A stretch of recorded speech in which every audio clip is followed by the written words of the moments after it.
Welcome to our channel. If you want to set up iMessage on your Mac quickly, follow these step-by-step instructions. Step 1. Ensure you are signed into iCloud on your Mac with the same Apple ID used on your iPhone.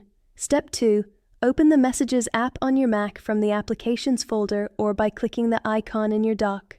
Step 3. If prompted, sign in with your Apple ID and password to access iMessage features. Step 4. Enter your Apple ID credentials and click Sign In to proceed with the setup. Step 5. Go to Messages menu at the top of the screen, then select Preferences. Step 6. Click on the iMessage tab and verify that your phone number and email addresses are listed. Step 7. Check the boxes next to the phone number and email addresses you want to use for sending and receiving messages. Step 8.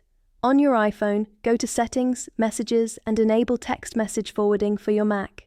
Enter the code displayed on your Mac to complete the setup. Test by sending a message from your Mac. Don't forget to like this video and subscribe to our channel.